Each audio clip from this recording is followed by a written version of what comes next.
Happening today, millions of Americans will see a reduction in the Supplemental Nutrition Assistance Program, or SNAP, benefits. During the pandemic and through much of last year, recipients received more money to pay for groceries. However, starting today, that amount drops back down to the standard payment.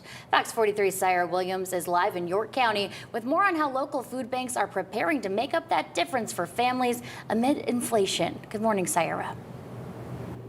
Good morning. So February was the last month for families that received that extra payment, and starting today, it will drop down to a regular payment. Now, the Department of Human Services knows that this will impact millions of families, so they're telling people to reach out to their local food banks. Right now, I want to introduce you guys to the Executive Director of New Hope Ministry, Mr. Eric Saunders. Can you tell me, how are you guys seeing a difference in last year compared to this year?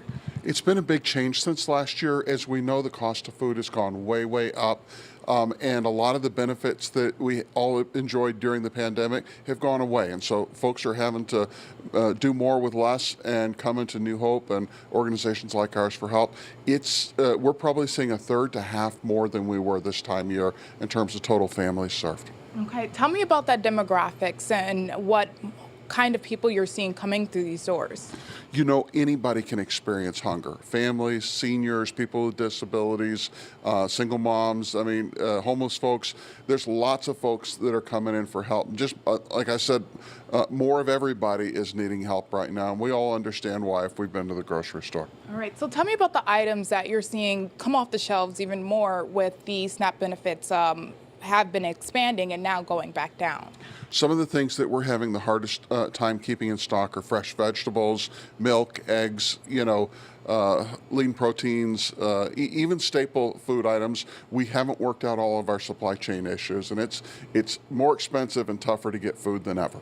Okay, and it can be tough sometimes asking for help. What do you say to those families who just really need to know that the door is open? I think the first thing is take an honest assessment of the situation. If you are skipping meals, so to make sure the kids have enough to eat, if you're reducing the quantity or quality of food you're able to eat, that's called food insecurity. And it's not a judgment on how good a parent you are or what a good person you are. Know that you have neighbors who care about you and that we are glad to help. We're going to treat you with kindness, not judgment. If you have a need for food and you come to New Hope, we're going to make sure that you get what you need, and we're going to give you a pathway forward.